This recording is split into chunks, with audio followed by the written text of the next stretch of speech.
ఉమ్మడి మెదక్ జిల్లాలో ఈరోజు ప్రధాన వార్తలు ఈ విధంగా ఉన్నాయి. సిద్దిపేట జిల్లా వార్తలు వచ్చేసరికి బీఆర్ఎస్ పార్టీ అధినేత, తెలంగాణ రాష్ట్ర సాధకుడు, తెలంగాణ రాష్ట్ర తొలి ముఖ్యమంత్రి కేసీఆర్ జన్మదినోత్సవం సందర్భంగా సిద్దిపేట జిల్లా వ్యాప్తంగా పెద్ద ఎత్తున జన్మదిన ఉత్సవాలు జరిగాయి. అంతటా కూడా భారీ ఎత్తున ఉత్సవాలు జరిపారు. దేవాలయాల్లో పూజలు చేసి ఆయన యోగక్షేమాల కోసం, ఆయన ఆయురారోగ్యాలతో జీవించాలని చెప్పి పెద్ద ఎత్తున ప్రార్థనలు చేశారు. అటు మసీదుల్లో, చర్చిల్లో కూడా పెద్ద ఎత్తున జరిగాయి. ఇటు సిద్దిపేటలో బీఆర్ఎస్ పార్టీ నాయకులు, కార్యకర్తలు కలిసి దేవాలయాల్లో, చర్చిల్లో పూజలు జరిపారు.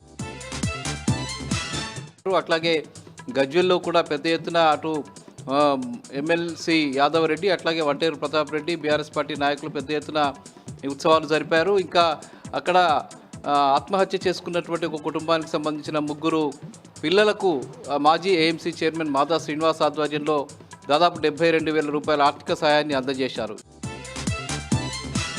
ఇటు జిల్లా వ్యాప్తంగా కూడా పెద్ద ఎత్తున జన్మదిన ఉత్సవాలు జరిగాయి. కేకులు కట్ చేసి అందరికీ పంచిపెట్టారు. అట్లాగే ఆసుపత్రుల్లో కూడా పాలు, పళ్ళు పంచిపెట్టినటువంటి పరిస్థితి కనిపించింది. అటు దుబ్బాకలో కూడా పెద్ద ఎత్తున ఉత్సవాలు జరిగాయి. హుస్నాబాద్లో కూడా పెద్ద ఎత్తున జన్మదిన ఉత్సవాలు జరిగాయి. చేర్యాలలో కూడా పెద్ద ఎత్తున ఉత్సవాలు నిర్వహించారు.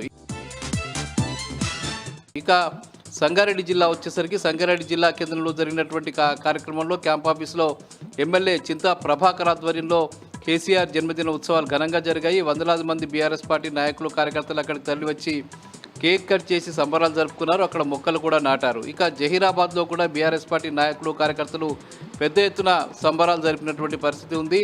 జన్మదినోత్సవం సందర్భంగా కేకులు కట్ చేశారు. దేవాలయాల్లో ప్రత్యేక పూజలు చేశారు. ఆసుపత్రుల్లో రోగులకు పండ్లు పంచిపెట్టారు. ఇక నారాయణఖేడ్లో కూడా పెద్ద ఎత్తున ఉత్సవాలు జరిగాయి.